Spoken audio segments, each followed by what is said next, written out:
अस्सलाम वालेकुम।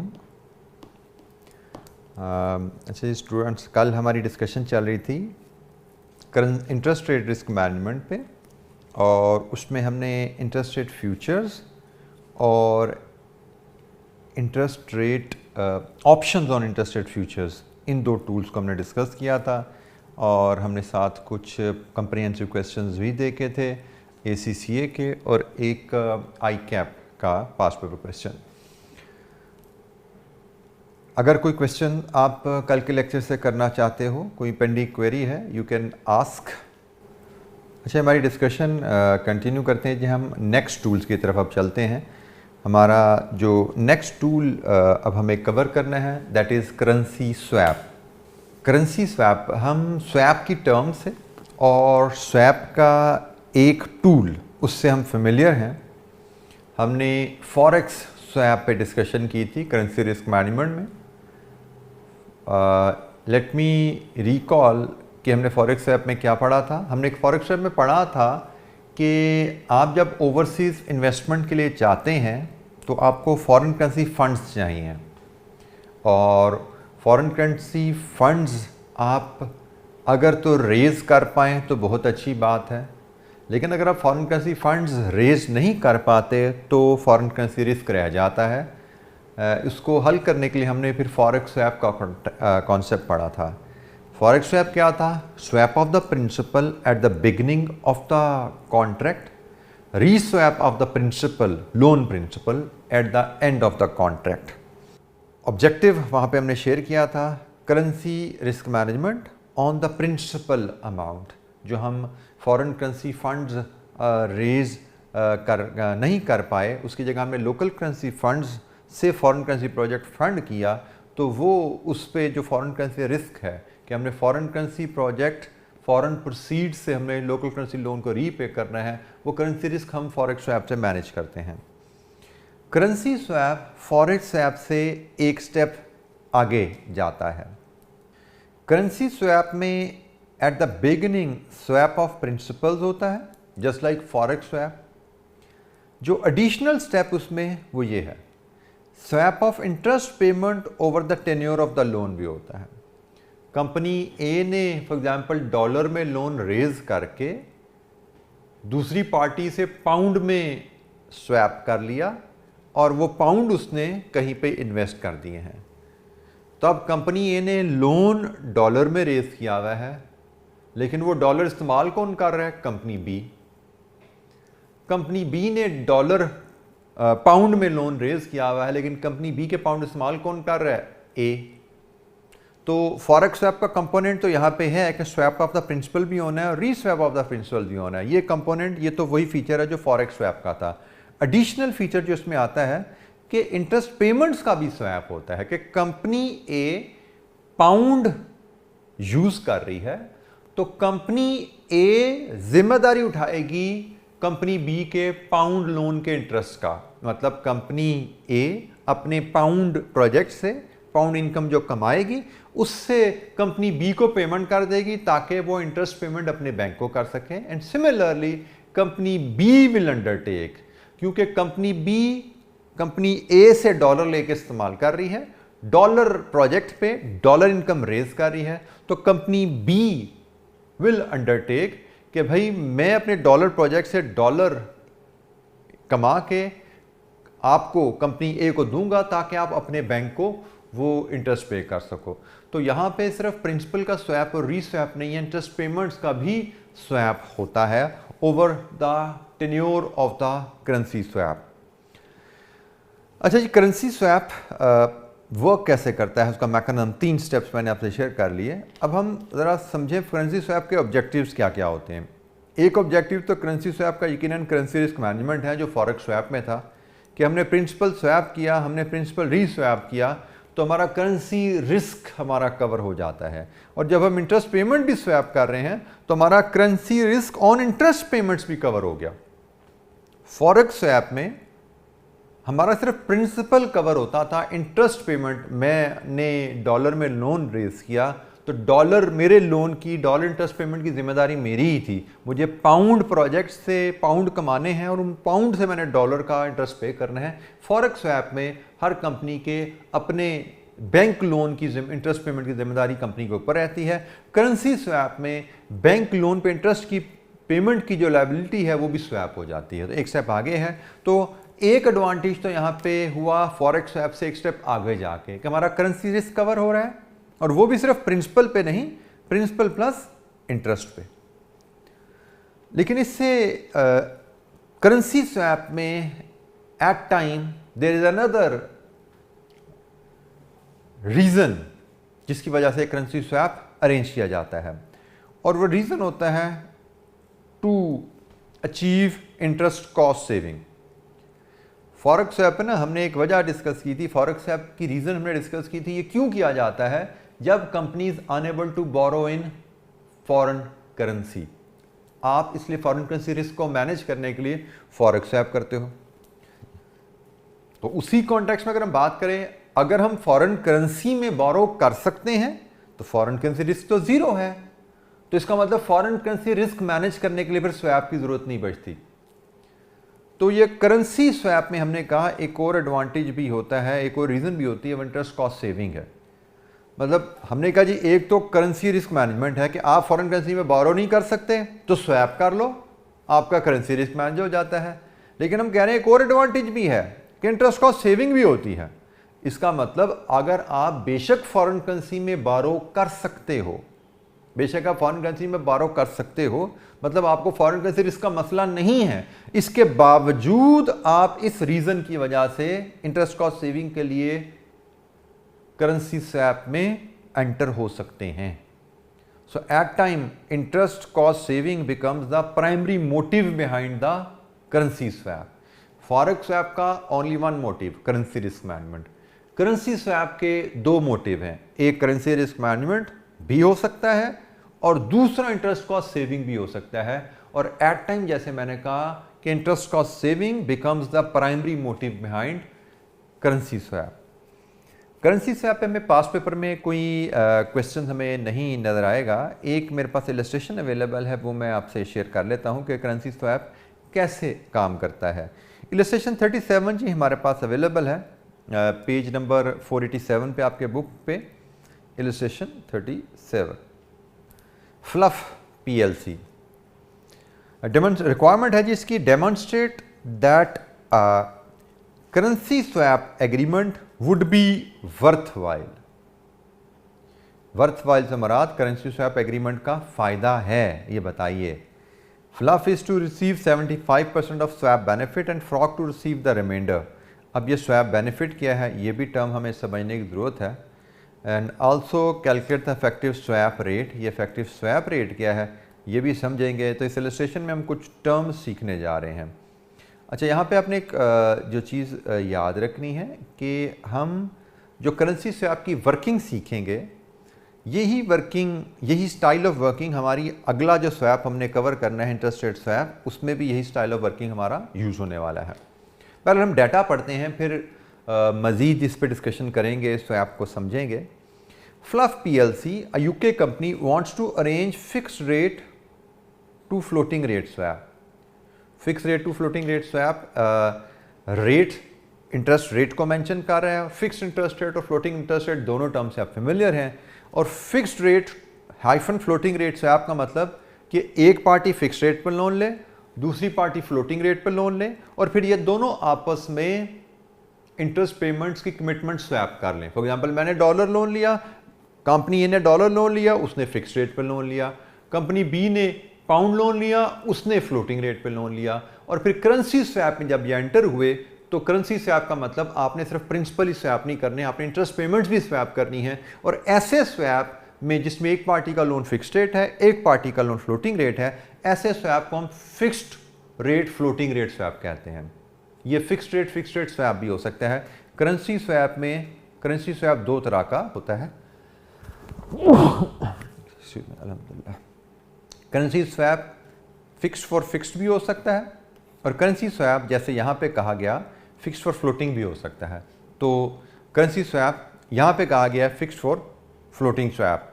dollar pound swap at an exchange rate of $1.5 equal to £1 in order to raise $30 million 5-year loan. Fluff can borrow pound on euro bond market at 10% interest and dollar at LIBOR. Fluff को चाहिए क्या? Fluff को चाहिए dollar, और fluff चाहे तो pound बारो करे चाहे तो डॉलर बारो करे, दोनों की बोरिंग ऑप्शन इस बाद अवेलेबल है. There is another, the Fluff's bank has identified a suitable counterparty frog, एक और पार्टी काउंटर फ्रॉग जिसको चाहिए पाउंड, और अगर यह चाहे तो पाउंड ले ले 13% पे, और अगर चाहे तो ये डॉलर बारो कर ले लाइबर +2 पे. सो इसका मतलब फ्लफ को चाहिए डॉलर, वो डॉलर भी बारो कर सकता है, पाउंड भी बारो कर सकता है, और फ्रॉग को चाहिए पाउंड, और वो चाहे तो पाउंड बारे कर ले लेकिन चाहे तो डॉलर भी बारो कर सकता है. अच्छा, अब यहाँ पे आपकी जो पहली बात हमने बात की थी कि हम करेंसी स्वैप का एक ऑब्जेक्टिव होता है करेंसी रिस्क मैनेजमेंट, और करेंसी रिस्क कब आता है? जब you are unable to borrow in foreign currency. तो यहाँ पे यूके कंपनी को फॉरेन करेंसी बोरिंग में कोई बार है? The answer is no. UK company को डॉलर बोरिंग में कोई बार नहीं है. यूके कंपनी अगर चाहे तो डॉलर लाइबोर +1% पे बोरो कर सकती है. सिमिलरली फ्रॉग जो यूएस कंपनी है उसको पाउंड की बोरिंग पे कोई बार है? The answer is no. Frog चाहे तो वो पाउंड बारो कर सकती है, यूएस कंपनी चाहे तो वो पाउंड बारो कर सकती है. इसका मतलब जो पहली रीज़न थी करेंसी स्वैप की वो यहाँ एग्जिस्ट नहीं करती. करेंसी रिस्क का तो मसला ही नहीं है. दोनों कंपनीज अगर चाहें तो अपनी ज़रूरत के मुताबिक फॉरेन करेंसी में फंड्स रेज करके अपने प्रोजेक्ट्स कंटिन्यू कर सकती हैं. So there is no currency risk involved in this situation.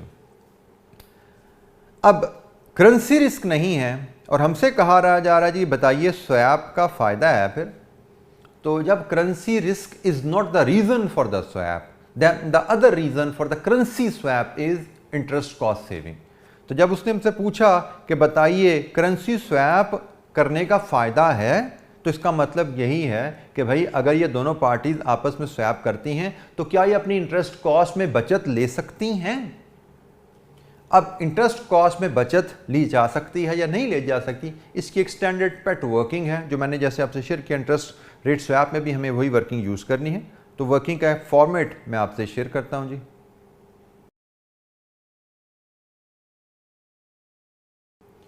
अच्छा जी, हम एक 3 column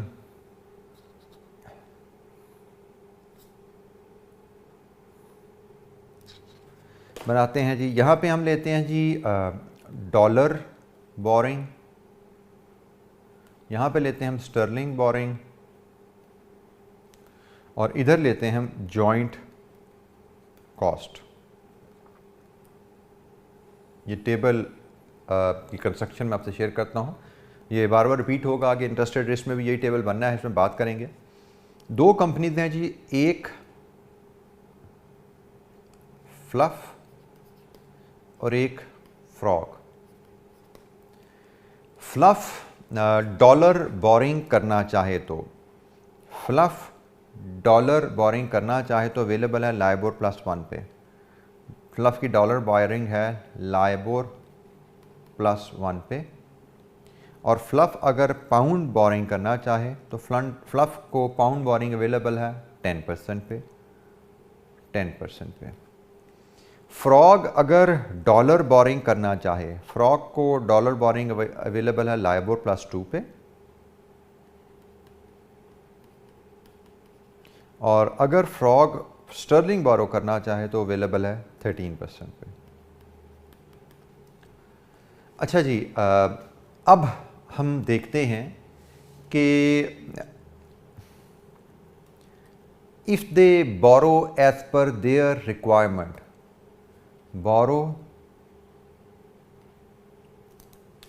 if they both parties borrow as per need या डिज़ायर कह लें, तो उसके मुताबिक फ्लफ की नीड क्या है? Fluff wants to borrow dollars. और Frog wants to borrow pound, Fluff wants to borrow dollar, Frog wants to borrow pound. If they borrow as per their need oblique desire, their joint cost is LIBOR. We simply add up the two interest rate, LIBOR plus 14%. ये भी 1% है, ये 2% है, तो joint cost बन जाती है LIBOR plus 14%. हमने सिंपली इन दोनों कॉस्ट को सम अप कर दिया. फ्लफ की नीड डॉलर बोरिंग है, Fluff can borrow at LIBOR plus 1. Frock की नीड स्टर्लिंग बोरिंग है, Frock can borrow at 13%. Joint cost is simply LIBOR plus 14%. अब हम कहते हैं कि भाई what if they decide to go for a swap. अब स्वैप से क्या मुराद है? स्वैप का मतलब है कि फ्रॉग डॉलर बोरो करे और फ्लफ पाउंड बोरो करे, and then they agree to exchange. Then they agree on this swap of the principal, swap of the interest and re-swap of the principal. ठीक है जी, जरा दोबारा तवज्जो कीजिएगा. फ्लफ को डॉलर चाहिए, फ्लफ अगर डॉलर ही बोरो कर ले तो स्वैप की तो जरूरत ही नहीं है. फ्रॉक को पाउंड चाहिए, फ्रॉक अगर पाउंड ही बोरो कर ले तो स्वैप की तो जरूरत नहीं है. स्वैप की जरूरत तो तब पड़ती है जैसे हम यहां पे कह रहे हैं कि फ्रॉक डॉलर बोरो करे, लेकिन फ्रॉक को चाहिए क्या? फ्रॉक को चाहिए पाउंड. और स्वैप कब होगा? जब फ्लफ पाउंड बोरो करे. पाउंड बोरो करे फ्लफ, तो फ्लफ को चाहिए क्या? डॉलर. तो भाई फ्लफ ने पाउंड बोरो किए हैं, फ्रॉग ने डॉलर बोरो किए हैं. इसने बोरो किए हैं $30 मिलियन, इसने बोरो किए हैं $20 मिलियन पाउंड, और आज के रेट में ये दोनों अमाउंट्स बराबर हैं. तो ये पाउंड बोरो करेगा, ये डॉलर बोरो करेगा, और फिर ये स्वैप कर लेंगे, करेंसी स्वैप में एंटर हो जाएंगे. और अगर आप देखिए, अगर if they decide to go for the swap, इनकी जॉइंट कॉस्ट क्या आती है? LIBOR plus 12%. तो जनाब यहां से आप देख सकते हो स्वैप बेनिफिट क्या है. Joint cost without swap LIBOR plus 14 थी, joint cost with swap LIBOR plus 12 है. इसका मतलब they can save 2% if they decide to enter for a swap arrangement. Joint cost में ये 2% की बचत ले सकते हैं. और फिर सवाल पे जाइए, उसने कहा जी फ्लफ ने 75% सेविंग लेनी है, तो उसके मुताबिक फिर शेयरिंग इसकी हो जाती है. सेविंग को फिर आपस में शेयर किया जाता है. फ्लफ के हिस्से 75% का मतलब 1.5% आएगा, और फ्रॉक के हिस्से 25% का मतलब 0.5% आएगा. ये जी हमारा स्वैप की अरेंजमेंट होगी. तो whether swap is worthwhile, तो उसका फैसला जनाब यहाँ पे हो गया कि स्वैप इज़ वर्थवाइल और नॉट. और ये हमने 2% की वर्किंग कैसे बनाई है? हमने दो वैल्यूज़ को कंपेयर किया. एक कि अगर company they borrow as per their need या डिज़ायर, तो जॉइंट कॉस्ट क्या है? And they if they agree on a swap, तो इनकी जॉइंट कॉस्ट क्या है?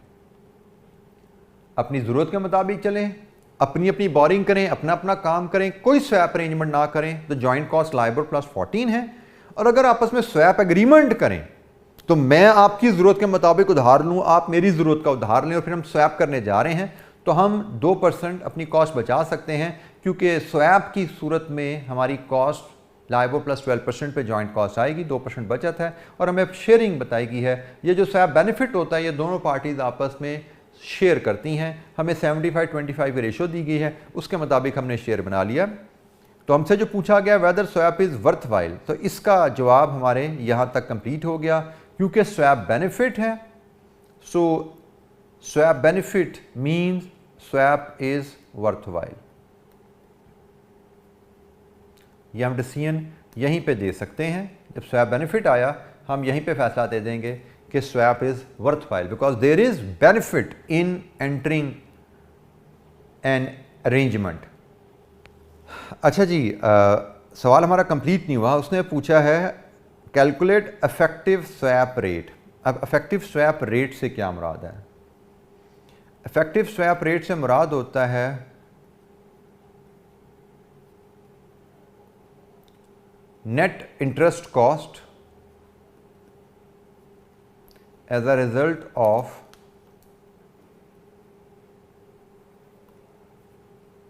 undertaking swap। और ये कैसे डिटरमिन की जाती है? It is equal to interest cost without swap minus swap minus share of swap benefit, share of swap benefit.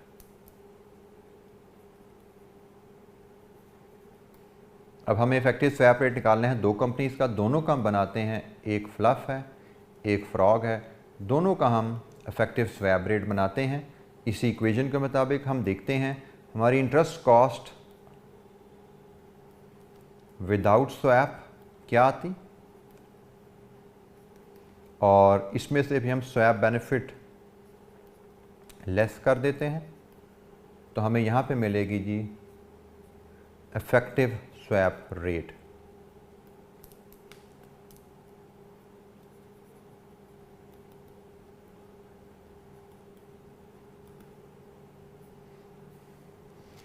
Interest cost without swap, अगर फ्लफ स्वैप ना करती तो फ्लफ की इंटरेस्ट कॉस्ट क्या होती? लाइबोर +1 और फ्रॉग की कॉस्ट होती 13। So interest cost without swap fluff की होती लाइबोर +1% और फ्रॉग की होती 30। स्वैप किया तो किस लिए किया? फ्लफ ने किया कि उसको 1.5% की सेविंग मिले, और फ्रॉग ने किया कि इसको 0.5% की सेविंग मिले। एज अ रिजल्ट हमारी इफेक्टिव स्वैप रेट जो आया, ये आ गया जी लाइबोर -0.5% और ये आ गया जी 12.5%। सो स्वैप का फ़ायदा क्या है? अगर स्वैप ना करते, दोबारा इसको देख लीजिएगा, अगर स्वैप ना करते तो फ्लफ की कॉस्ट हमने ऊपर टेबल में देखी आ रही थी लाइबोर +1। ये हमने अगर स्वैप ना करते, मैंने ब्लू में अंडरलाइन किया हुआ है, बोरो एज पर नीड, जो ज़रूरत है उसके मुताबिक बोरो कर लो, मतलब आपस में किसी एग्रीमेंट की कोई ज़रूरत नहीं है, स्वैप की ज़रूरत नहीं है। तो लाइबोर +1 थी और इसकी 13 थी, और स्वैप किया तो स्वैप का फ़ायदा क्या है वो हमने यहाँ पे मेजर कर लिया है। तो हमने देखा cost without swap less benefit from the swap, so ये आपका आ जाता है जी इफेक्टिव स्वैप रेट। यही दो वर्किंग है जो हमें इंटरेस्ट रेट स्वैप में भी हमारी यूज़ होने वाली हैं। करेंसी स्वैप में हम सिर्फ इतनी ही डिस्कशन करेंगे। करेंसी स्वैप की डेफिनेशन मैंने आपको दे दी। करेंसी स्वैप क्या है, करेंसी स्वैप के ऑब्जेक्टिव्स क्या होते हैं, currency risk management and interest cost saving, और उसमें मैंने आपको फर्दर एलैबोरेट कर दिया कि most of the time interest cost saving currency swap में प्राइमरी मोटिव बन जाता है।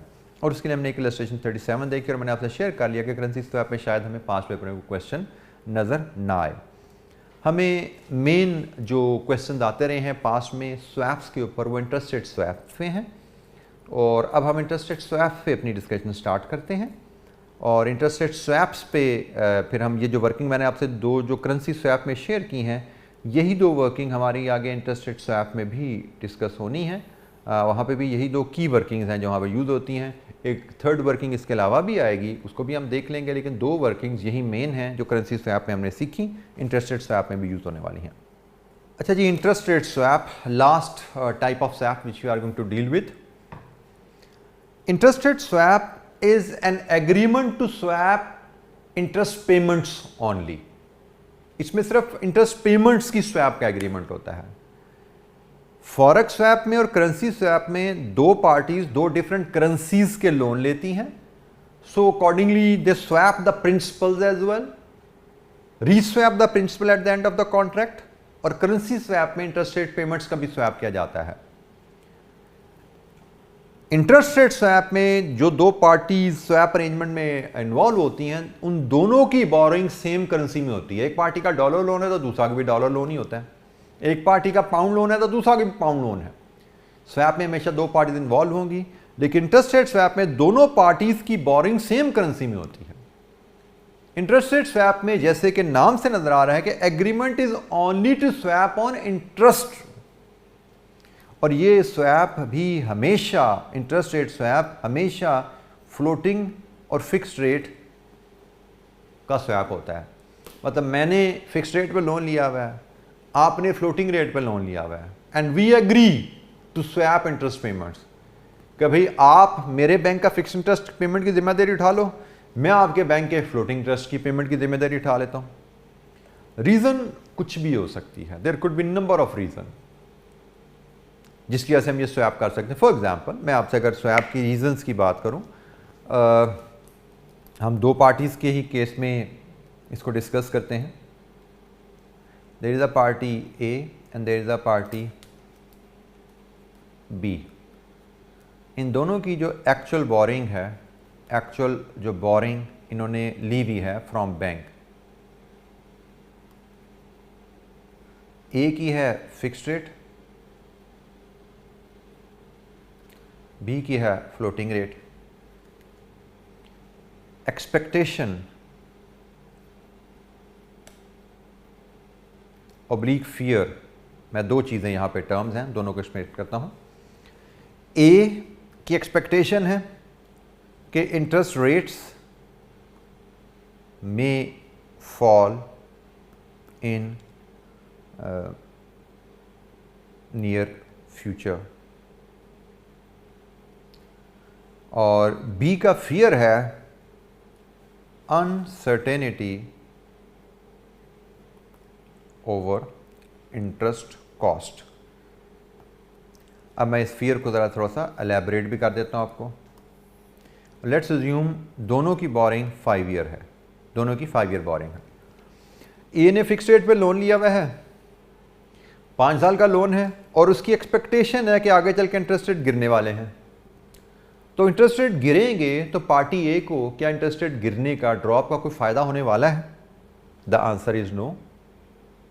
आंसर इज़ नो, क्योंकि उसका लोन तो, पार्टी ए का लोन तो फिक्स्ड रेट लोन है, और फिक्स्ड रेट लोन का मतलब क्या है कि इंटरेस्ट रेट ऊपर जाए नीचे जाए, आपकी इंटरेस्ट कॉस्ट फिक्स रहती है। इसका मतलब with this expectation party A has a regret. दूसरी तरफ आइए पार्टी बी की तरफ। पार्टी बी ने 5 साल का लोन लिया फ्लोटिंग रेट पे, और फ्लोटिंग रेट का एडवांटेज या डिसएडवांटेज कह लें क्या होता है कि इसमें इंटरेस्ट कॉस्ट आपकी सर्टन नहीं होती। आप अपनी कैश फ्लो प्लानिंग करना चाहो कि अगले साल, अगले 12 महीने में, अगले 2 साल में हमारी इंटरेस्ट कॉस्ट कितनी आएगी, कितनी पेमेंट्स हमें, कितने कैश फंड्स हमें फंड्स चाहिए पेमेंट्स को मीट करने के लिए, तो उस पर क्वेश्चन मार्क रहता है। क्योंकि फ्लोटिंग रेट तो है ही है कि भाई पीरियोडिकली, मे बी क्वार्टरली हमारा इंटरेस्ट रेट्स हमारे बैंक लोन पे रिवाइज हो जाएगा, हमारी इंटरेस्ट कॉस्ट अगले क्वार्टर की क्या है वो हर क्वार्टर के स्टार्ट पे पता लगा करेगी। सो अनसर्टेनिटी है, उसको ये फियर है। अब इन दोनों के, इसलिए अकॉर्डिंगली इसका भी एक रिग्रेट है इसके पास कि यार मेरे पास तो फ्लोटिंग रेट लोन है। अब ये fix rate floating rate loan क्यों है? एक वजह तो ये हो सकती है कि जब ये लोन लिए गए उस वक्त शायद सर्कमस्टांसेस ऐसे थे कि हमें फिक्स रेट और फ्लोटिंग रेट ही सूट करते थे। या दूसरी ऑप्शन ये भी हो सकती है कि हमें हमारे लेंडर ने ऑफर ही ये टर्म्स की थी, क्योंकि लेंडर्स दोनों टर्म्स ऑफर नहीं करता कि फिक्स ले लो फ्लोटिंग ले लो। लेंडर अपनी सुटेबिलिटी देखता है, उसके हिसाब से आपको ऑफर करता है। So whatever the reason was, we are stuck here. अच्छा जी, एक तो इसका हल एक हो सकता है कि सॉल्यूशन एक हो सकता है कि हम स्विच कर लें, स्विच कर लें। स्विच कैसे करें? Repay old loan and arrange new loan, एक ये ऑप्शन हो सकती है। दोनों के पास ये ऑप्शन हो सकती है कि पुराना लोन पे करें और नया लोन ले लें। लेकिन इस ऑप्शन का ड्रॉबैक क्या है? High cost. High cost. पुराना लोन फिक्स्ड आपने लिया हुआ था, लॉन्ग टर्म लोन था, अर्ली मैच्योरिटी पे जुर्माना पड़ेगा आपको, क्योंकि बैंक, आपको पता होना चाहिए, बैंक ने जब आपको लोन दिया हुआ है तो उसने, बैंक ने उसके पीछे किसी से डिपॉजिट कमिट किया हुआ है। आपको उसने फिक्स रेट पे लोन दिया हुआ है तो पीछे उसने से फिक्स रेट पे डिपॉजिट लिया हुआ है। तो अगर आप फिक्स रेट लोन अपना रीपे कर दोगे तो बैंक को अपनी जो डिपॉजिट पे इंटरेस्ट पेमेंट की कमिटमेंट है वो मीट करना मुश्किल हो जाएगी। तो बैंक के लिए वहां पे रिस्क आ जाता है। तो यूजुअली टर्म लोन की अर्ली मैच्योरिटी पे पेनल्टीज लगी होती हैं। उसकी प्राइमरी रीज़न मैंने आपसे शेयर की, बैक टू बैक अरेंजमेंट होती है। इस वजह से एक तो कॉस्ट आ गई आपको अर्ली रिटायरमेंट पे, और दूसरा जब नया लोन अरेंज करोगे तो नए लोन की भी तो प्रोसेसिंग फी होती है, देयर इज अनदर कॉस्ट। सो हम शायद स्विच कर सकते हो सकता है हमें ऑप्शन अवेलेबल हो, बैंक कहे ठीक है जी आप अपना पुराना लोन रीपे करके नया ले सकते हैं, बैंक ऑफर कर रहा है, लेकिन उसमें इशू आ जाता है कॉस्ट का। हल फिर यहां पे क्या निकलता है? स्वैप, और ये interest rate swap is the solution. Interest rate swap क्या है कि भाई ये कहे हम अपनी जिम्मेदारियां बदल लेते हैं। पार्टी ए कहे कभी मैंने अपने बैंक को फिक्स्ड रेट पे करना है, पार्टी बी से वो फिक्स्ड रेट इंटरेस्ट पकड़े और अपने बैंक को पे कर दे, और पार्टी बी को इन रिटर्न गारंटी दे दे कि आपके बैंक का जो फ्लोटिंग रेट इंटरेस्ट है वो पे करना मेरी जिम्मेदारी है। तो जब स्वैप अरेंजमेंट हो जाएगी तो इसका फ़ायदा क्या हुआ? पार्टी ए की जिम्मेदारी अब क्या है? पार्टी ए की जिम्मेदारी अब ये फ्लोटिंग इंटरेस्ट पेमेंट है, पार्टी बी के लोन की इंटरेस्ट पेमेंट है। अब वो लोन का इंटरेस्ट अगर नीचे जाएगा जैसे कि ए एक्सपेक्ट कर रही है तो उसका बेनिफिट ए को मिल जाएगा। और पार्टी बी की जिम्मेदारी अब क्या है? पार्टी ए का फिक्स्ड इंटरेस्ट पे करना। अब पार्टी ए इससे आज़ाद है फ्लोटिंग रेट इंटरेस्ट पेमेंट से, पार्टी बी को पता है मैंने तो फिक्स्ड इंटरेस्ट पे करना है, वो उसको जैसे एग्रीमेंट हुआ पता लग जाए किस रेट पे उसकी सालाना कॉस्ट है। Interest rate swap will always be fixed for floating. मैंने करेंसी स्वैप में आपसे कहा था वो फिक्स्ड फॉर फ्लोटिंग भी हो सकता है, वो फिक्स्ड फॉर फिक्स भी हो सकता है, वो इवन फ्लोटिंग फॉर फ्लोटिंग भी हो सकता है। लेकिन interest rate swap will always be fixed rate floating rate swap. और मैंने आपको सिचुएशन बिल्ड की कि फिक्स्ड रेट बोरिंग से आप फ्लोटिंग पे स्विच होना चाहते हो, फ्लोटिंग रेट लोन से आप फिक्स्ड रेट बोरिंग पे स्विच होना चाहते हो।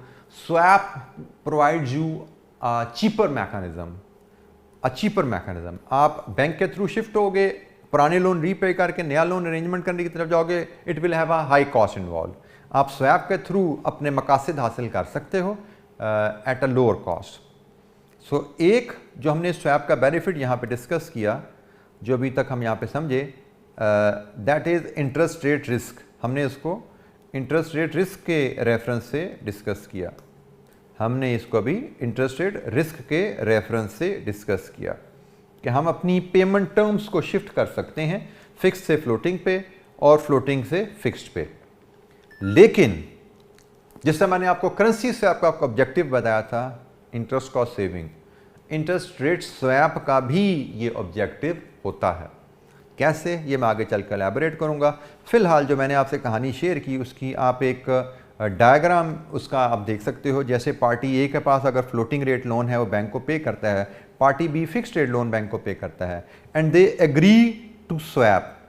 स्वैप क्या होगा कि पार्टी ए 10% इंटरेस्ट बी को पे करेगी, बी इससे 10% वसूल करके अपने बैंक को पे कर देगा, तो ये 10% पार्टी बी के लिए कैंसिल हो गया। सिमिलरली पार्टी बी ए को काइबर प्लस 1 पे करेगी और ए यहाँ पे काइबर प्लस 1 वसूल करके अपने बैंक को पे कर देगा, तो काइबर प्लस 1 ये भी कैंसिल हो गया। रिजल्टेंटली नेट क्या बचा? ए के पास नेट कॉस्ट इम्पैक्ट 10% रह गया और बी के पास net cost impact KIBOR plus 1 हो गया। तो वही जो हमने बात की थी, ए बी जो है वो फिक्स से फ्लोटिंग पे शिफ्ट हो गया और ए फ्लोटिंग से फिक्स पे शिफ्ट हो गया। ये एक थोड़ा सा मैकेनिज्म है कि कैसे इंटरेस्ट रेट स्वैप के थ्रू हम अपनी इंटरेस्ट पेमेंट कमिटमेंट्स फिक्स से फ्लोटिंग पे या फ्लोटिंग से फिक्स्ड पे शिफ्ट कर सकते हैं। इसमें एक objective interest rate risk management है, मतलब हम अपनी डिज़ायर के मुताबिक अपनी पेमेंट की कमिटमेंट फिक्स से फ्लोटिंग, फ्लोटिंग से फिक्स पे शिफ्ट कर सकते हैं। लेकिन इसका जो दूसरा objective which at time become prominent, primary objective जब बन जाता है वो इंटरेस्ट कॉस्ट सेविंग है। नॉर्मली इंटरेस्ट रेट स्वैप जो किया जाता है वो इंटरेस्ट कॉस्ट सेविंग के लिए किया जाता है, फिक्स से फ्लोटिंग पे शिफ्ट होना एक सेकेंडरी ऑब्जेक्टिव बन जाता है। This could be an objective but this become secondary. Primary objective interest cost saving बन जाता है और ये इंटरेस्ट कॉस्ट सेविंग बिल्कुल उसी अंदाज में हासिल की जाती है जैसे हमने करेंसी स्वैप में डिस्कस किया इसको। अच्छा जी, इंटरेस्ट रेट स्वैप को समझने के लिए हम कुछ इलस्ट्रेशंस देखते हैं। सबसे पहले इलस्ट्रेशन हम देखते हैं जी 38, इलस्ट्रेशन नंबर 38। रिक्वायरमेंट है calculate effective swap rate for each company, assume savings are split equally. Effective swap rate का कॉन्सेप्ट हम करेंसी स्वैप के क्वेश्चन में देख चुके हैं। Assuming savings are split equally, तो इसका मतलब ये स्वैप करने का जो मकसद है वो इंटरेस्ट कॉस्ट सेविंग ही हासिल करना है। इंटरेस्ट कॉस्ट सेविंग या स्वैप से जो बेनिफिट आता है उसको भी हम डील कर चुके हैं करेंसी स्वैप में। बहरहाल ये सिनेरियो पढ़ते हैं। Company A wishes to raise 10 million and to pay interest at floating rate, as it would like to be able to take advantage of any fall in interest rate. It can borrow for 1 year at fixed rate of 11% or at a floating rate of 1.5% above CIBOR. Company B also wishes to raise 10 million. They would prefer to issue fixed rate debt because they want certainty about their future interest payments, but can only borrow for 1 year at 14% fixed or CIBOR plus 2.5% floating, as it has a lower credit rating than A. चूँकि B की credit rating लो है तो accordingly इसको 11 के मुकाबले में 14% offer हो रहा है और 1.5 के मुकाबले में 2.5 का स्प्रेड ऑफर हो रहा है। क्रेडिट रेटिंग लो होने का मतलब क्रेडिट रिस्क लेंडर को यहाँ पे ज़्यादा है, क्रेडिट रिस्क ज़्यादा है तो वो ज़्यादा रिटर्न डिमांड कर रहा है कंपनी से। तो रिक्वायरमेंट क्या जी, calculate the effective swap rate for each company, assume savings are split equally. अच्छा जी, इफेक्टिव स्वैप रेट निकालना है जी हमने। इफेक्टिव स्वैप रेट निकालने के लिए जी यही 2 स्टेप्स हैं जो हमने पीछे परफॉर्म किए थे। स्टेप नंबर 1, आप स्वैप बेनिफिट निकालिए और उसका शेयर निकालिए, और स्टेप नंबर 2, आप इंटरेस्ट कॉस्ट विदाउट स्वैप में से स्वैप बेनिफिट लेस कीजिए और इफेक्टिव स्वैप पर पहुंचिए। यही 2 स्टेप्स परफॉर्म करके हम इंटरेस्ट रेट स्वैप में भी इफेक्टिव स्वैप रेट निकालते हैं। इलस्ट्रेशन नंबर 38, वही फॉर्मेट हमारा वर्किंग का, जॉइंट कॉस्ट का कॉलम, 2 इंटरेस्ट रेट्स हैं जी उनका कॉलम। यहाँ पे हम लेते हैं जी कंपनीज, यहाँ पे हम लेते हैं फिक्स्ड रेट, यहाँ पे हम लेते हैं फ्लोटिंग रेट, और ये कॉलम हम लेते हैं जॉइंट इंटरेस्ट कॉस्ट का। इलस्ट्रेशन 38 में देयर आर 2 कंपनीज इन्वॉल्व, एक ए एक B. A can borrow at fixed rate 11% or floating rate K plus 1.5%. Company B can borrow fixed rate 14% or floating K plus 2.5%. अच्छा जी, अब यहाँ पे वही अंदाज वर्किंग का कि if they borrow without swap,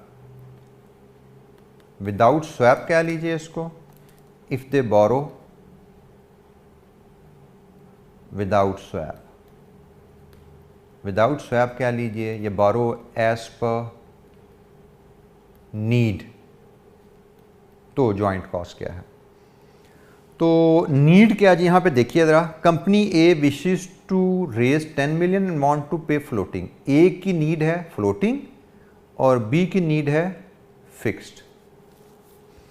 A की नीड है फ्लोटिंग, ए की नीड है फ्लोटिंग और बी की नीड है फिक्स्ड। तो as a result joint cost will be K plus 15.5%। ये है जी जॉइंट कॉस्ट ए और बी की if they borrow as per need या डिज़ायर। ज़रूरत दोबारा देख लीजिए, कंपनी ए की विश है टू बोरो फ्लोटिंग और कंपनी बी की विश है टू बोरो फिक्स। तो हमने कहा जी अगर अपनी ज़रूरत के मुताबिक उधार लें तो यकीनन उनको स्वैप की ज़रूरत नहीं है। दोनों के पास फ्लोटिंग और फिक्स्ड बोरिंग का राइट, जो उनकी ज़रूरत है, जो उनकी ख्वाहिश है, वो अवेलेबल है। वो चाहें तो अपनी ज़रूरत के मुताबिक लोन लें और अपना कारोबार करें। लेकिन हम साथ ही वैल्यूएट करते हैं if they go for swap. If they go for swap, तो स्वैप का मतलब दूसरे की ज़रूरत के मुताबिक उधार लो। स्वैप का मतलब है कि आप दूसरे की ज़रूरत के मुताबिक उधार लो। ए फिक्स्ड पे उधार ले, बी फ्लोटिंग पे उधार ले, तो इसके मुताबिक जॉइंट कॉस्ट इनकी आती है जी K प्लस 13.5%। सिंपली हमने दोनों कॉस्ट को सम अप कर देना है। और अब आप यहाँ पे देख सकते हैं आपका स्वैप बेनिफिट, ये टोटल स्वैप बेनिफिट है जो जॉइंटली ये हासिल करेंगे। Total swap benefit simply in दो वैल्यूज़ का विदाउट स्वैप और स्वैप, स्वैप की वजह से 2% का फ़ायदा है। स्वैप बेनिफिट आ रहा है, इसका मतलब स्वैप इज़ वर्थवाइल। दोनों कंपनीज़ को स्वैप में चलना चाहिए। हमें बताया गया है कि अगर ये स्वैप बेनिफिट इक्वल शेयर करें, इक्वल शेयर का मतलब 1% एक पार्टी ले ले, 1% दूसरी पार्टी ले ले, तो इफेक्टिव स्वैप रेट बताइए। तो इफेक्टिव स्वैप रेट के लिए हम देखते हैं next step, interest cost without swap. अगर ये स्वैप ना करते तो इनकी इंटरेस्ट कॉस्ट क्या आनी थी इंडिविजुअली, ए की और बी की, और फिर इसमें से हम लेस कर देते हैं स्वैप बेनिफिट, तो हमें यहाँ पे मिल जाएगा effective swap rate. Without swap A की कॉस्ट आनी थी K प्लस 1.5, K प्लस 1.5, और बी की कॉस्ट आनी थी 14%। स्वैप का फ़ायदा दोनों को 1% इक्वल शेयर जाना है। So effective swap rate it is K plus 0.5 and this is 13%। ये जी हमारी इलस्ट्रेशन 38। अच्छा जी, इंटरेस्ट रेट स्वैप पे हमने क्वेश्चन देखा। Any question? Interest rate swap को प्लेन वनीला स्वैप भी कहा जाता है। ये किसका अल्टरनेटिव नेम है। Interest rate swap will always be fixed for floating. It is also known as plain vanilla swap. अच्छा जी, एक इलस्ट्रेशन और देखते हैं जी, इलस्ट्रेशन 39। इलस्ट्रेशन 39 बिल्कुल सिमिलर पैटर्न पे मुझे लगता है वर्किंग है जैसे अभी हमने की। रिक्वायरमेंट क्या है जी, calculate effective swap rate for each company, assume savings are split equally. ये तो वही रिक्वायरमेंट है जो हमने इलस्ट्रेशन 38 में डील की। पार्ट सेकंड में इससे एक स्टेप आगे जा रहे हैं। Calculate cash flows for both the parties for the first year after undertaking swap arrangement, assuming KIBOR remains at 12% throughout the year. Cash flows एक साल के इनके बनाइए। इंटरेस्ट पेमेंट्स जो उन्होंने आपस में स्वैप करनी है वो बताइए। लेन देन इनका आपस में बैंकों से क्या होने हैं, हर पार्टी का हमें कैश फ्लो बनाना है। चलें ये डाटा देखते हैं। Company X wishes to raise 50 million. They would prefer to issue fixed rate debt. They wish to raise fixed rate debt and can borrow fixed 6 floating CIBOR plus 80 points. 80 point का मतलब 0.8%. Company Y wishes to raise same 50 million. यहाँ पे आपने याद रखना है कि swap हमेशा इक्वल या इक्वलेंट अमाउंट्स के लिए रेज किया जाता है। तो यहाँ पे 50 million and wishes to pay floating interest. They can borrow at fixed और floating, दोनों ऑप्शन अवेलेबल हैं जी। Effective swap rate for each company assuming saving split equally. तो ये तो इफेक्टिव स्वैप रेट के लिए दो स्टेप वर्किंग होती है। पहले स्टेप में हम जॉइंट स्वैप बेनिफिट देखते हैं और दूसरे स्टेप में हम इफेक्टिव स्वैप रेट निकालते हैं। तो बिल्कुल वैसे ही जैसे हमने इलस्ट्रेशन 38 हैंडल की, इलस्ट्रेशन 39 भी उन्हीं दो वर्किंग्स के थ्रू हैंडल की जाएगी। पहले हम निकालेंगे हमारी जॉइंट स्वैप बेनिफिट क्या है।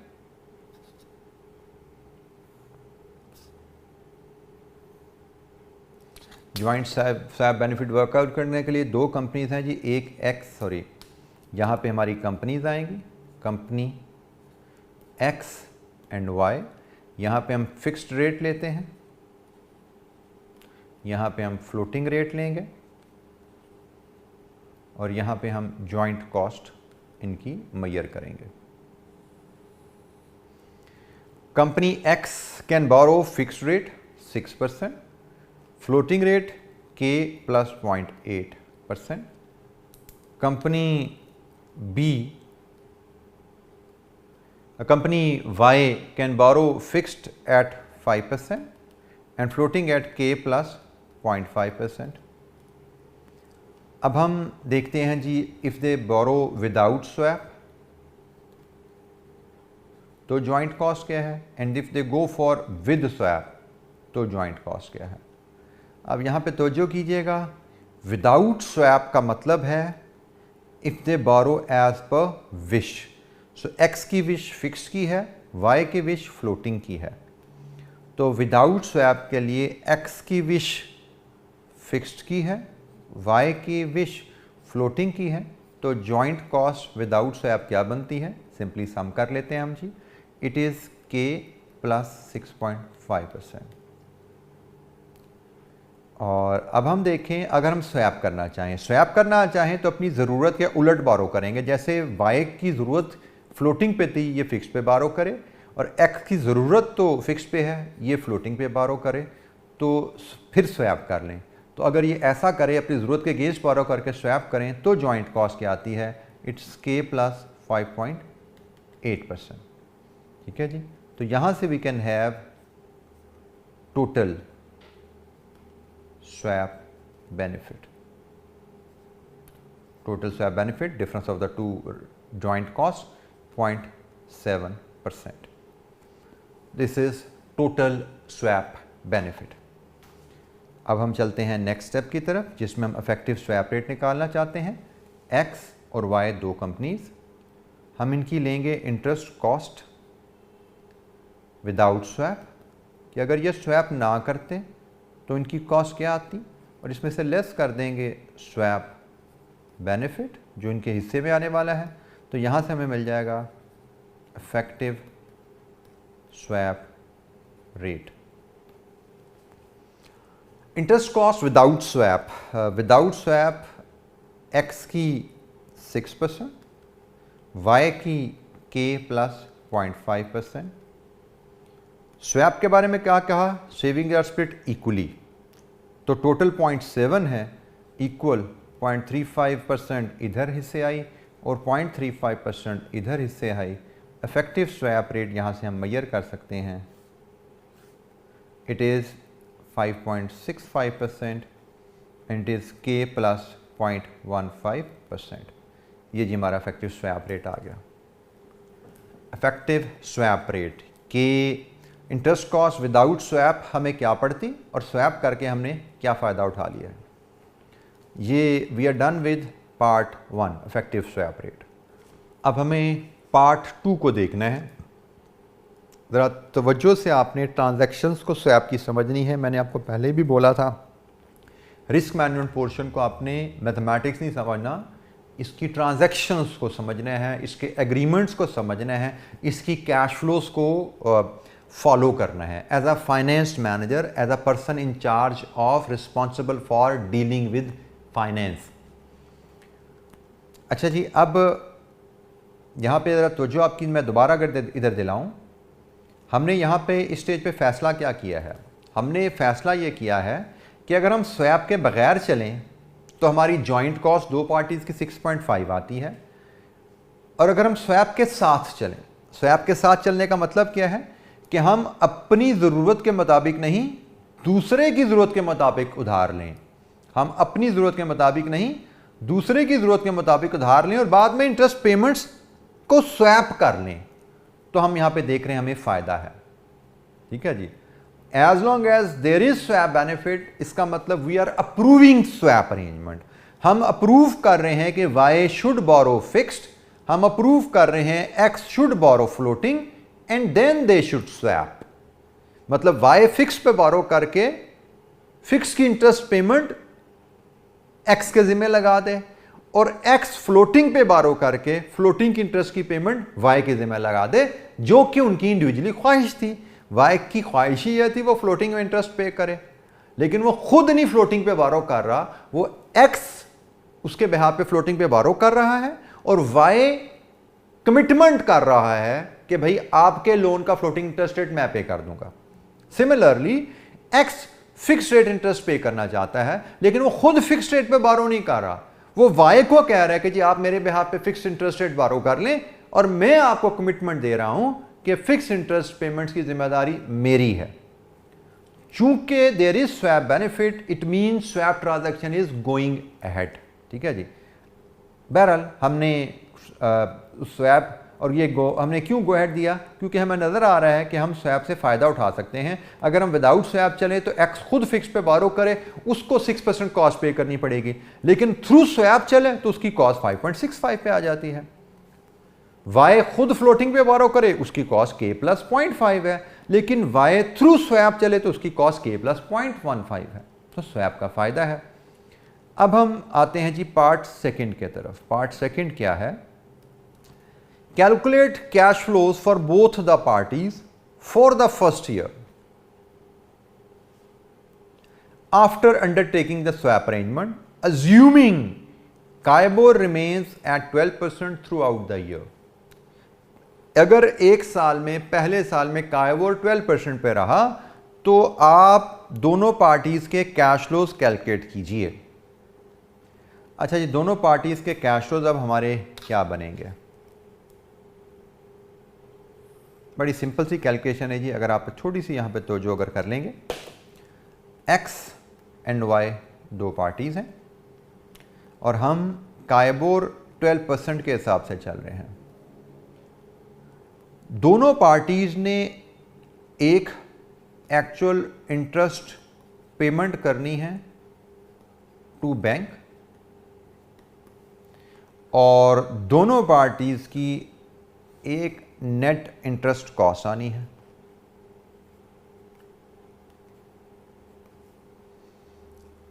और यहां पे एक असूल आप सीख लीजिए अभी इसी स्टेज पे ही कि नेट कॉस्ट हमेशा इफेक्टिव स्वैप रेट के बराबर आती है, क्योंकि हमने यहां पे जब इफेक्टिव स्वैप रेट कैलकुलेट किया, इसकी मैंने डेफिनेशन आपको क्या सिखाई ऊपर। इफेक्टिव स्वैप रेट होता क्या है? It is your net interest cost after incorporating the swap benefit. ये मैंने ऊपर आपको इसको मीनिंग आपको समझाया था। तो भाई दो वैल्यूज, दो एंड्स आपको बताएं इस वर्किंग के। For example let's talk about x. X ने अपने बैंक को एक्चुअली इंटरेस्ट कितना पे करना है, तो उसके लिए आपके लिए जानना जरूरी है कि एक्स अपने बैंक से एक्चुअली लोन किस रेट पे ले रहा है। तो भाई क्या हम स्वैप कर रहे हैं? द आंसर इज यस, हम स्वैप कर रहे हैं। तो जब हम स्वैप कर रहे हैं तो x स्वैप के लिए बारो कर रहा है k प्लस 0.8। अगर k 12% पे है तो x को अपने लोन पे इंटरेस्ट पे करना है। लोन है जी आपका 50 मिलियन का, इस पे 12.8% के हिसाब से आपको पहले साल का इंटरेस्ट पे करना है। तो ये पेमेंट आपकी बनती है जी एक साल की। हम एनुअल कैश फ्लोज बना रहे हैं 6.4, ये रुपीज़ इन मिलियन में हम पेमेंट ले लेते हैं। 6.4 मिलियन की पेमेंट बैंक को होनी है। और साथ ही हमने कहा हमें ये भी पता है कि x का इफेक्टिव स्वैप रेट क्या है? 5.65। तो ये भी हम यहाँ कैलकुलेट कर लेते हैं कि भाई ₹50 मिलियन का 5.65% इसका इफेक्टिव स्वैप रेट है। इसकी फाइनल इंटरेस्ट कॉस्ट आनी चाहिए 5.565। ये बनती है जी 2.835। सिमिलरली यही वर्किंग हम कर लेते हैं y के लिए। चूंकि स्वैप हो रहा है तो स्वैप के साथ y को बोरो करना है 5% पे, तो y बोरो करेगा 5% पे ₹50 मिलियन का 5%, इट इज़ 2.5 मिलियन। और इफेक्टिव स्वैप रेट इसका k प्लस 0.15 है। k प्लस 0.15 का मतलब 12 plus 0.15 12.15। So ₹50 million into 12.15, it is 6.075। अब आप डिफरेंस अगर लीजिए इस वैल्यू का और इस वैल्यू का डिफरेंस क्या है, 6.4 माइनस 2.835, इट इज़ 3.565। और सिमिलरली इन दो वैल्यूज़ का फ़र्क लीजिए तो वो क्या है, 6.075 माइनस 2.5, इट इज़ 3.575। मुझे लगता है यहाँ पे मैंने ये फिगर शायद ये गलत लिखी है, let me recheck this calculation. 50 million into point,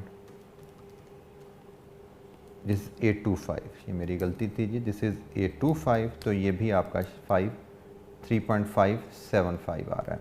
अब यहाँ पे आप देख सकते हैं ये जनाब स्वैप है, स्वैप कैश फ्लो।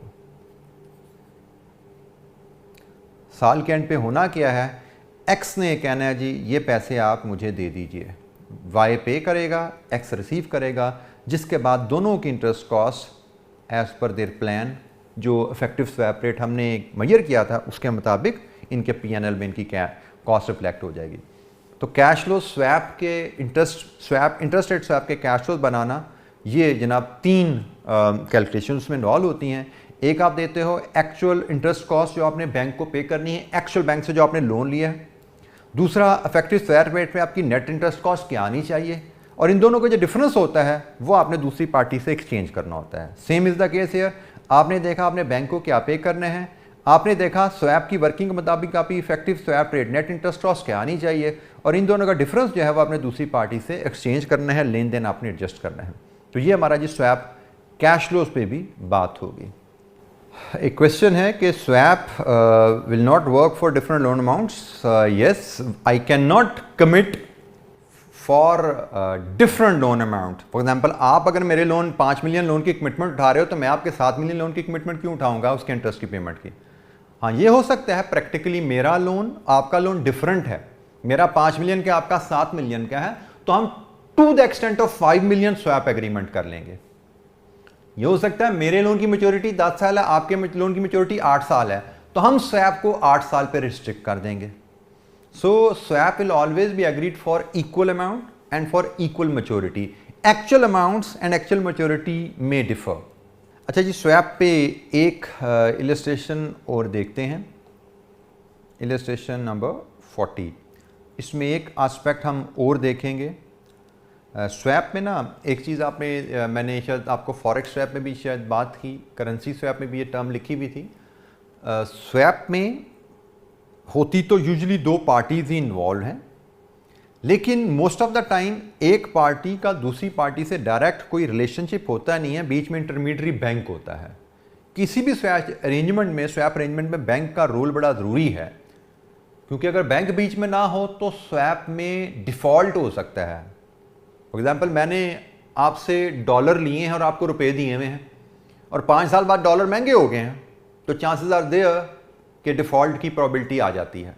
तो इसलिए हर स्वैप अरेंजमेंट में there is a bank who plays the role of a guarantor, और इस रोल की स्वैप डीलर बैंक जो है एक फी चार्ज कर रहा होता है। और मोस्ट ऑफ द टाइम, जैसे मैंने कहा, पार्टी ए और बी को पता ही नहीं होता काउंटर पार्टी का, ए का भी बैंक से एग्रीमेंट हो रहा होता है, बी का भी बैंक से एग्रीमेंट हो रहा होता है। जस्ट लाइक हम करेंसी में फॉरवर्ड एग्रीमेंट्स करते हैं। अब मैंने शायद रिस्क मैनेजमेंट की स्टेज पे आपको बताया था कि पार्टी ए बैंक को डॉलर बेचने का एग्रीमेंट कर रही है, तो party B at the same time bank से डॉलर खरीदने का एग्रीमेंट कर रही है फॉरवर्ड में। बैंक तो बीच में स्प्रेड ही अपना कमा रहा होता है। तो यहां पे भी वही बात होती है कि स्वैप जो हो रहा है, तो स्वैप मिडल मैन बैंक है, पार्टी ए को भी बैंक नजर आ रहा है, पार्टी बी को भी बैंक नजर आ रहा होता है। ऑल्दो अभी तक हमने ऐसी सिचुएशन देखी नहीं है, हम एग्जांपल में जाएंगे, ऐसी सिचुएशन हमारे सामने आएंगी भी आगे चल के। लेकिन मैंने आपको बैक एंड स्वैप का बता दिया, अब मैं फ्रंट एंड पे आपको थोड़ा सा बता रहा हूँ उसके बारे में कि फ्रंट एंड पे नॉर्मली एक बैंक होता है जो कि आपसे स्वैप फी चार्ज कर रहा होता है। एक और एग्जांपल देखते हैं जी हम यहाँ पे स्वैप की, इसकी इलस्ट्रेशन 40 है जी हमारे पास, और इसकी रिक्वायरमेंट है illustrate how swap dealer bank can proceed with arrangement with the swap fee being charged 0.1% from each party। अब स्वैप डीलर आ गया, उसने 0.1% हर पार्टी से फी चार्ज करनी है। हमसे कहा जा रहा है जी बताइए ये स्वैप डीलर कैसे प्रोसीड करेगा इस स्वैप अरेंजमेंट के साथ। Also calculate the effective swap rate. अच्छा जी, अब हम डिटेल पढ़ते हैं जी इसकी। Firm A has a credit rating of BBB and is about to arrange a loan of 10 million. It wishes to obtain fixed rate on its loan as increasing floating rate price could further worsen its credit rating. It can obtain this loan either at 9.5 fixed or floating IBOR plus 1.5. Wish fixed की है लेकिन floating की option भी available है इसके बाद। Firm A has approached a swap dealer with a request to arrange an interest rate swap that could potentially lower its interest cost। मैंने आपको पहले शेयर कर दिया था कि इंटरेस्ट रेट स्वैप का primary motive most of the time interest cost lower करना, interest cost saving हासिल करना होते हैं। Firm B, another client of swap dealer, is about to raise the same amount priced at floating rate of K plus 0.5। B floating rate पे loan लेने जा रहा है सेम अमाउंट का K plus 0.5 पे। It shall be provided a price of 7.5% if it wishes to raise this amount on a fixed rate. Firm B has a credit rating of AA and has made it clear that it would be willing to enter into swap arrangement if 2/3 of the potential swap benefits are passed on to it. Usually swap benefit की जो sharing होती है ना, negotiate होती है दो parties में, and negotiation के वक्त जिस पार्टी की क्रेडिट रेटिंग बेहतर होती है उस पार्टी की निगोशिएशन पावर भी बेहतर होती है। तो जैसे यहाँ पे उसने हमें क्लियरली बताया हुआ है कि पार्टी जो बी है, फर्म बी है, उसकी क्रेडिट रेटिंग बेहतर है, AA है, बी के मुकाबले में उसकी क्रेडिट रेटिंग फर्म ए के मुकाबले में उसकी क्रेडिट रेटिंग बेहतर है। सो अकॉर्डिंगली वो बेनिफिट का भी ज़्यादा शेयर लेना चाह रहा है, 2/3। उसने कहा जी पार्टी बी स्वैप पे तैयार हो जाएगा अगर उसको 2/3 बेनिफिट मिले, और बीच में अब बैंक की फ़ी भी है। अब हमें यह देखना है कि स्वैप बेनिफिट और फिर बैंक की फ़ी देने के बाद कुछ पार्टीज़ को कुछ बच रहा है या नहीं बच रहा। वर्किंग का अंदाज़ वही है जो हमने पहले सीखा है जी। हमसे पहले जो पूछा गया उसके मुताबिक हम चलते हैं। Illustrate how swap dealer can proceed with the arrangement with the swap fee being 0.1% from each party. तो पहली वर्किंग स्किल बिल्कुल वही है जो हम करते आए हैं। इलस्ट्रेशन नंबर 40 की हम बात कर रहे हैं। 3 कॉलम हम वर्किंग करते हैं जी। हम स्वैप बेनिफिट हमें देखना है। यहाँ पे सबसे पहले स्वैप बेनिफिट है, उससे हमें पता लगेगा कि स्वैप अरेंजमेंट ये कैसे होने जा रही है। ये हमारे जी यहाँ पे पहला कॉलम हमारा होता है कंपनी का, दूसरा कॉलम होता है फिक्स्ड रेट का, तीसरा कॉलम फ्लोटिंग रेट का, और last column joint interest cost का। अच्छा जी, हमारे पास जो कंपनीज हैं, फर्म ए है, फर्म बी है। A fixed rate 9.25%, a floating rate K plus 1.5%, B fixed rate 7.5%, B floating rate K plus 0.5%। अच्छा जी, हम जॉइंट कॉस्ट विदाउट स्वैप देखते हैं और जॉइंट कॉस्ट विद स्वैप देखते हैं। विदाउट स्वैप का मतलब जो उनकी विश है, तो विश आपको यहाँ तक नज़र आ रही है। फर्म ए की विश फिक्स्ड है और बी की विश फ्लोटिंग है। ए की विश फिक्स्ड है, बी की विश फ्लोटिंग है, तो यहाँ से जॉइंट कॉस्ट हम इनकी बना लेते हैं। इनकी जॉइंट कॉस्ट बनती है जी K plus 9.75। और अब हम बात करते हैं अगर हम स्वैप के लिए चलें। स्वैप के लिए जाने का मतलब अपनी विश के अगेंस्ट बोरिंग करो। विश के अगेंस्ट बोरिंग करोगे तो यहाँ से आपकी जॉइंट कॉस्ट बनती है K plus 8%। As a result हम यहाँ से देख सकते हैं टोटल स्वैप बेनिफिट 0.75।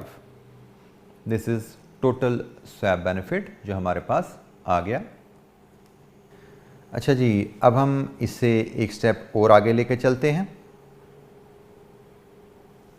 सॉरी, ये हमने जी इनको सम करना था, ये तो 9, my mistake, it is k + 9, joint cost k + 9 and the saving is 0.75%।